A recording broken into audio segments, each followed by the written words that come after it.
안녕하십니까. 좋은 아침입니다. 오늘 함께 나눌 말씀은 사도행전 2장 37절부터 42절까지 말씀을 함께 나누겠습니다. 사람들이 이 말을 듣고 마음이 찔려서 형제들이여 우리가 어떻게 하면 좋겠습니까? 하고 베드로와 다른 사도들에게 말하였다. 베드로가 대답하였다. 회개하십시오. 그리고 여러분 각 사람은 예수 그리스도의 이름으로 세례를 받고 죄 용서를 받으십시오. 그리하면 성령을 선물로 받을 것입니다. 이 약속은 여러분과 여러분의 자녀와 또 멀리 떨어져 있는 모든 사람, 곧 우리 주 하나님께서 부르시는 모든 사람에게 주신 것입니다. 베드로는 이 밖에도 많은 말로 증언하고 비뚤어진 세대에서 구원을 받으라고 그들에게 권하였다. 그의 말을 받아들인 사람들은 세례를 받았다. 이렇게 해서 그날의 신도의 수가 약 3,000명이나 늘어났다. 그들은 사도들의 가르침에 몰두하며 서로 사귀는 일과 빵을 떼는 일과 기도에 힘썼다. 아멘. 어제 나눈 말씀처럼 베드로 설교의 핵심은 바로 너희가 예수를 죽인 장본인이다 라고 하는 선언과 그럼에도 불구하고 너희가 진심으로 회개한다면 그럼 예수 그리스도가 너희를 살리실 것이고 그 예수 그리스도가 구원에 이르는 유일한 길이고 진리고 생명이다라는 것을 선언했습니다. 이 말씀을 들은 유대인들은 성령 하나님의 역사하심에 따라 인간의 노력으로는 절대로 구원에 이룰 수 없는 천하보다 귀한 한 영혼이 무려 약 3,000명이나 구원을 받는 놀라운 부흥이 벌어졌습니다. 다시 말씀드리지만 3,000명이라고 하는 숫자에 우리가 놀라기보다는 인간의 힘으로는 절대 한 영혼도 구원할 수 없는 것이 우리라고 하는 존재인데 우리같이 강팍한 심령 가운데 성령 하나님이 역사하여 주셔서 우리에게 복음을 들려주시고 그 복음 안에서 우리 안에 구원의 역사를 일으키셨다라는 것에 초점을 두실 수 있기를 바랍니다. 그렇다면 숫자에 상관없이 한 명이 구원받든 3,000명이 구원받든 그것은 하나님 안에서 충분히 가능한 일입니다. 그들의 반응을 오늘 본문을 통해서 우리는 좀 더 자세히 묵상을 해볼 것입니다. 그들이 어떻게 이렇게 많은 숫자가 그 메시지를 듣고 회개에 이르고 진정한 구원에 이르게 되었는가를 우리가 함께 묵상해 보기를 원합니다. 본문 37절 말씀을 다시 한 번만 읽어보겠습니다. 사람들이 이 말을 듣고 마음이 찔려서 자, 우리말 찔리다라고 번역된 헬라어는 카타니소라고 하는 단어로 쓰여져 있는데 이 카타니소라고 하는 말의 의미는 말 발굽에 땅이 움푹 패이다라고 하는 뜻입니다. 쉽게 말해서 그 어떤 메시지가 우리의 마음판에 깊이 새겨졌다, 각인되었다, 또 그 정도로 충격적이었다라는 의미로 해석할 수 있습니다. 여러분 우리가 이 땅을 살아가면서 이렇게 뭔가에 충격받는 경험을 한다는 것이 쉬운 것은 아닙니다. 특히 우리가 이렇게 나이가 들어갈수록 그렇게 뭔가 충격받는 일들이 그렇게 흔하지는 않습니다. 이렇게 연세 드신 분들의 특징이 있죠. 뭘 봐도 놀라지를 않고 뭘 봐도 뭔가 새로운 것이 하나도 없죠. 왜냐하면 너무 많이 봤고 너무 많이 놀라봤기 때문에 더 이상 놀랄 게 없고 더 이상 새로울 게 없는 겁니다. 그래서 이 땅을 살아간다는 것은 우리가 뭔가의 신선한 충격을 받는다는 것은 극히 드문 일이죠. 그런데 오늘 성령님의 역사를 어떻게 설명하느냐? 충격을 받았다는 겁니다. 그것은 단지 우리가 놀랬다 정도의 충격이 절대 아니죠. 그러니까 감정의 어떤 기복이 아닌 것입니다. 인생을 살면서 단 한 번 있을까 말까한 큰 터닝 포인트, 큰 충격이 일어났다. 마치 지진이 일어나듯이 내 터가 완전히 흔들리는 것을 경험했다. 내가 그동안 살아왔던 것들이 다 허물어지는 것을 경험했다. 여러분 이것이 처음에 복음을 듣게 된 사람들의 반응이에요. 우리 안에 성령 하나님이 역사하시면 제일 먼저 우리 안에 일으키시는 반응은 뭐냐면 내가 잘못 살고 있었다라는 걸 보여주는 거죠. 내가 잘못된 길을 가고 있었는데 나는 그것이 옳다라면서 살고 있었던 거예요.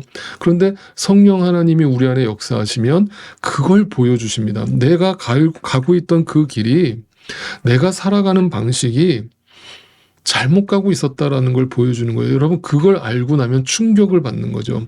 마치 이것은 멀쩡하던 사람이 어느 날 정기검진을 받기 위해서 병원을 찾았다가 암 말기 선고를 받는 거와 비슷한 정도의 충격입니다. 그러니까 전혀 나는 건강하다고 생각했는데 사실상 내 안에 암덩어리가 존재하고 있었던 것이고, 사실상 나는 죽어가고 있었던 것입니다.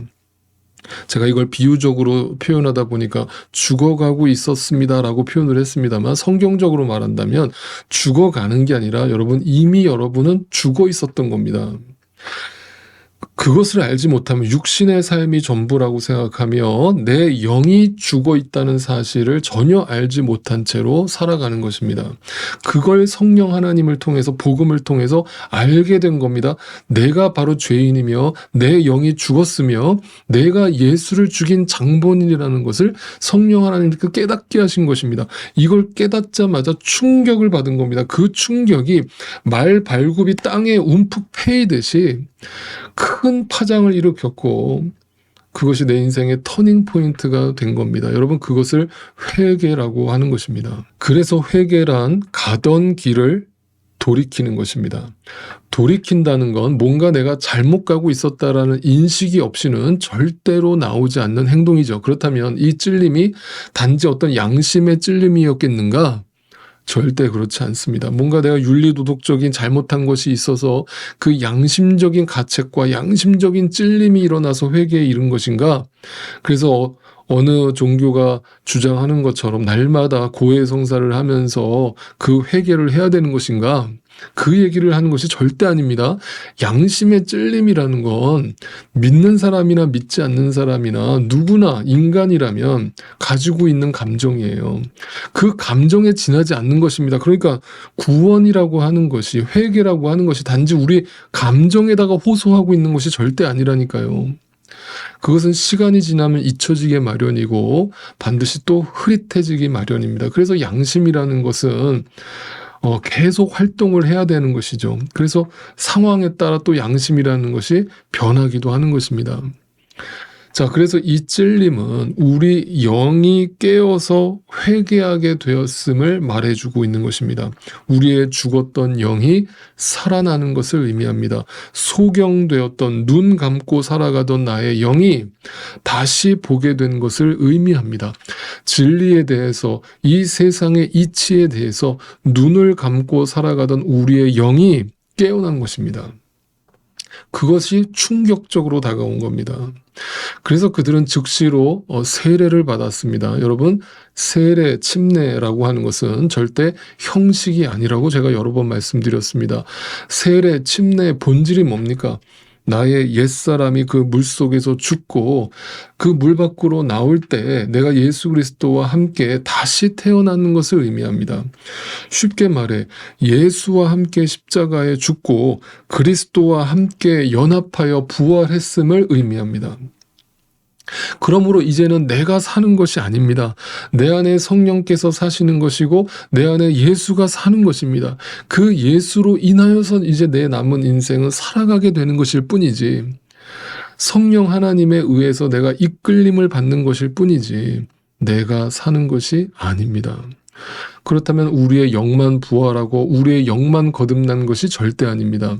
우리의 영이 부활하고 거듭나면 우리의 혼과 육의 삶도 변화가 일어납니다. 그것을 제가 여러 번 말씀드린 것처럼 신앙생활이란 다른 게 아니라 이 땅을 살아가는, 이 땅을 바라보는 시선, 가치관이 달라지는 것입니다. 가치관이 달라진다는 것은 내 남은 인생의 삶의 목적과 이유가 달라졌음을 말하는 것입니다. 이것이 성경이 말하는 전인격적인 구원이고 치유이고 변화입니다. 그래서 우리의 영만 거듭나는 것이 아니라 우리의 삶도 변화되고 거듭나게 된다는 것을 분명히 말씀드립니다. 그러니까 회개한 자들이 앞으로 어떤 삶을 살아가게 될지는 불을 보듯 뻔한 것입니다. 지금까지와는 전혀 다른 방식의 삶을 살아가게 될 것임은 확실합니다. 단지 그러니까 그 확 변화됐다라는 것이 단지 내가 이제부터 교회를 열심히 다니고 성경을 읽기 시작하고 기도를 하기 시작하고 교회에서 주일마다 봉사를 하게 되는 것, 이것이 거듭난 것의 어떤 특징인 것이냐? 절대 아닙니다. 그것은 하나의 외형적으로 드러난 어떤 현상이고 행동일 수는 있지만 그것 자체가 거듭남의 표현은 아닙니다. 그러므로 믿음은 그냥 막연하게 추상적인 관념이 아니라 우리의 삶 속에서 가치관이 새로워지는 것이고, 그 가치관이 새로워진다는 것은 지극히 현실적으로 구체적으로 내 행동으로 나타나게 되는 것입니다. 자, 40절이 그래서 이렇게 결론이 납니다. 베드로는 이 밖에도 많은 말로 증언하고 삐뚤어진 세대에서 구원을 받으라고 그들에게 권하였다. 자, 이전 번역에서는 패역한 세대라고 번역을 해놨는데 우리가 보는 새 번역에서는 이것을 더 정확하게 원어에 가깝게 해석을 했습니다. 비뚤어진 세대라고 번역을 했습니다. 이게 원어에 좀 더 잘 맞는 표현이에요. 헬라어 스콜리오스라고 하는 이 단어가 곧다, 바르다의 반대말로 쓰여졌기 때문이죠. 그래서 곧다, 바르다의 반대말이 삐뚤어졌다잖아요. 자, 이게 무슨 뜻인가 한번 생각해 보기를 원합니다. 우리가 예수님을 만나고 예수 그리스도를 영접하고 성령님과 동행하고 하는 이 거듭남의 삶이라고 하는 것이, 구원받은 삶이라고 하는 것이, 그것으로 인해서 갑자기 내 삶이 근본적으로 달라지고 내가 살아가는 이 세상이 근본적으로 달라지지 않더라는 것입니다. 우리가 살아가는 이 세상은 날이 갈수록 삐뚤어질 것이라고 말하고 있는 겁니다. 여러분, 절대 우리가 살아가는 이 세상은 고든 세상으로 바뀌지 않을 것입니다. 그러므로 교회는 세상을 변화시키려는 데 목적이 있는 것이 결코 아닙니다. 빛과 소금이라는 말을 오해하지 마십시오. 그 빛과 소금이라는 것을 우리가 뭔가 사회운동을 하고 정치에 참여해서 이 세상을 좀 더 아름답게 바꾸자는 쪽으로 해석을 한다면 그거는 잘못된 해석입니다. 여러분, 예수님이 이 땅에 오셔서 세상 정치에 참여하신 적이 단 한 번도 없으십니다. 세상 정치를 바꾼다고 해서 갑자기 이 삐뚤어진 세상이 고든 세상이 될 것이 아니기 때문입니다. 그렇게 생각하고 오늘 다시 읽어보시면 삐뚤어진 세대에서 구원을 받으라, 이렇게 말하고 있습니다. 삐뚤어진 세대는 달라지지 않을 것이지만 그 삐뚤어진 세대를 너희도 같이 가지 말고 거기서 날마다 성령의 충만함을 받아서 너희는 역행하는 삶을 살아라. 그 삐뚤어진 세대가 가는 그 세상 풍조를 따라가지 말고 너희는 하나님이 이끄시는 대로, 성령이 이끄시는 대로 구원받으라. 구원을 받은 자처럼 살아라, 이 말인 거예요. 그러니까 이 말 속에는 두 가지 의미가 담겨 있습니다.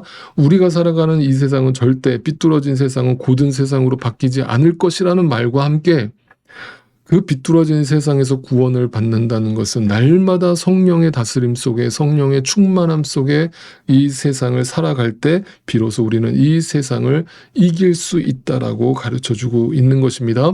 이것에 대해서 갈라디아서 5장 16절 말씀을 한번 읽어보겠습니다. 내가 또 말합니다. 여러분은 성령께서 인도하여 주시는 대로 살아가십시오. 그러면 삐뚤어진 세상을 쫓아가지 않고 육체의 욕망을 채우려 하지 않을 것입니다. 성령을 따라 행하라는 것입니다. 성령의 충만함을 날마다 받으라는 것입니다. 그러면 이 세상 풍조를 따라가지 않고 세상 삐뚤어진 세상 속에 빠지지 않고 그 성령의 충만함을 통해서 승리할 수 있다는 것입니다. 성령 충만함이란, 다시 말씀드립니다, 감정의 뜨거움이 결코 아닙니다. 말씀의 충만함입니다. 말씀이 내 안에 살아있으면 내 안에 계신 성령님이 그 말씀을 통해 역사하셔서 나를 이 비뚤어진 세상 속에서 이기게 하신다는 것입니다. 그 말씀을 순간순간 위기 상황 속에서 유혹 가운데 생각나게 하심으로 이기게 하신다는 것입니다.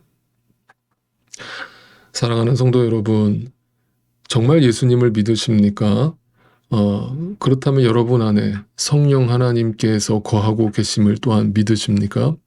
그렇다면 그분이 말씀하심을 따라 행하십시오. 날마다 진리 안에서, 말씀 안에서, 성령의 충만함 속에서 그 삶을 살아내십시오. 이것이 가능케 되려면 먼저 진심으로 회개해야 합니다. 돌아서야 합니다. 가던 길을 멈추고, 삐뚤어진 세상을 향해 걸어가던 그 길을 멈추고 주님이 원하시는 그 길로 돌아서셔야 합니다. 그 주님이 원하시는 길은 이 세상이 축복해주는 길이 절대 아닙니다. 좁은 길입니다. 험한 길입니다. 내가 죽는 길입니다. 자기 부인을 해야 되는 그 길입니다. 그런데 그 길 끝에 진짜 복이 있습니다. 예수님께서 이 땅을 다녀가신 지 2000년이 지났습니다. 그렇지만 여전히 이 말씀은 오늘도 우리에게 그대로 유효합니다. 성령 하나님의 인도하심을 따라 선포합니다. 사랑하는 여러분, 회개하십시오. 그리고 여러분 각 사람은 예수 그리스도의 이름으로 세례를 받고 죄 용서함을 받으십시오. 그리하면 성령을 선물로 받을 것입니다. 그 성령을 따라 행하십시오. 예수